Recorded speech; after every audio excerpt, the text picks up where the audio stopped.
Hello, nice to see you today. I've been reading my Bible today and I came across a part of the Bible, a part I particularly like, where Jesus is talking to his disciples about how he's going to leave them soon.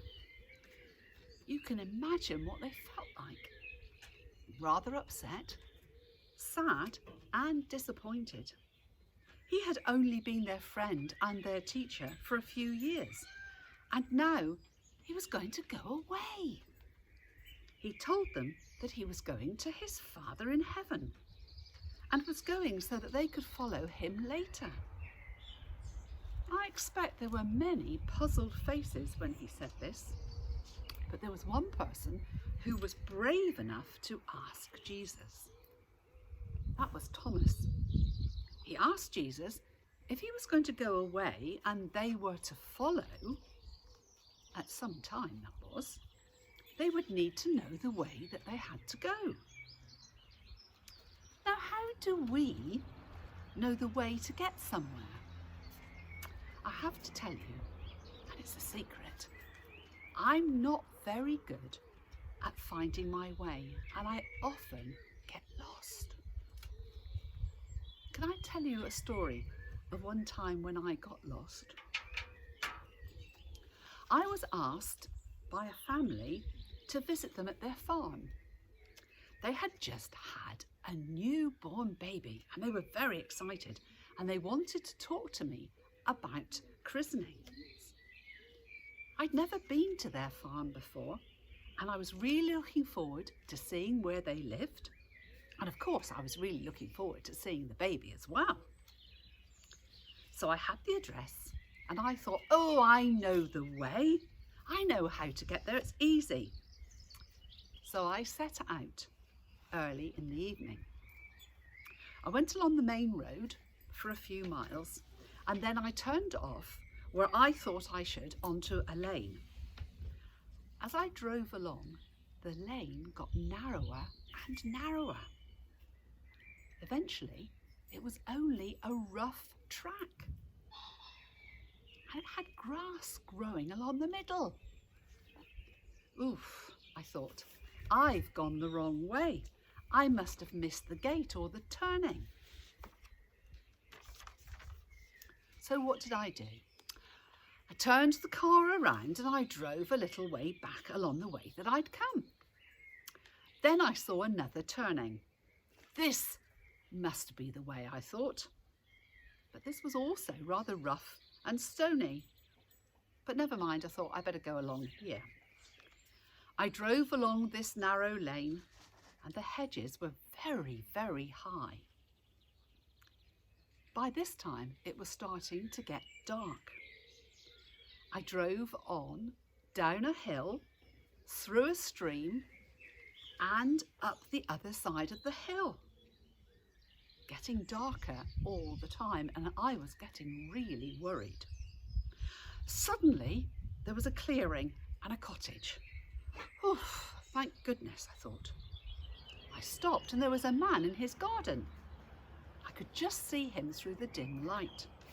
And I asked him where the farm that I was supposed to be at was. And he laughed. Oh, he said, you are miles away. You turned off the main road far too soon. Didn't you get directions before you set out? I felt a bit silly because I thought I knew the way and I didn't need directions. Anyway, he told me how to get back to the main road and when I was there to take the next turning. So I turned the car around and I found my way back to the main road. This time following the kind man's instructions. When I was on the main road, I drove on a little way and I found a much nicer lane. And lo and behold, just a little way down this lane, I found the farm I was looking for. By now, it was dark. And when I arrived, I couldn't see the farm that I'd really wanted to see. And the people I was visiting were very worried. I explained what had happened and they laughed. So you thought you knew the way? You should have asked us. But I was delighted to see their lovely baby, and when I left, I listened to the instructions of how to get home. Of course, what I should have used was either a map, like this one, that shows me clear instructions, or I could have used, if I'd have been sensible, my sat-nav on my phone. I could have relied on that, and then I would have found the way and got there on time. I should have been like Thomas in the Bible story. He asked the way. But of course, Jesus gave him a very strange answer. He said, I am the way, the truth, and the life. No one knows the way to the Father unless they learn the way from me. Well, Thomas had to think about all that Jesus had taught him and his friends. I wonder how we learn to follow the way that Jesus wants us to go.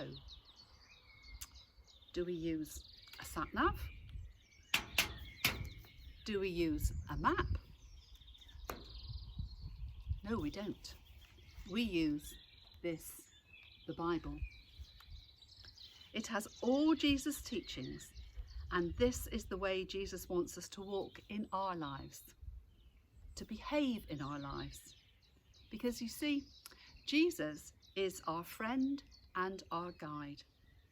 He helps us as we grow up and as we live our lives. He teaches us the way is a way of kindness and of love for everyone. Well, that's all for today.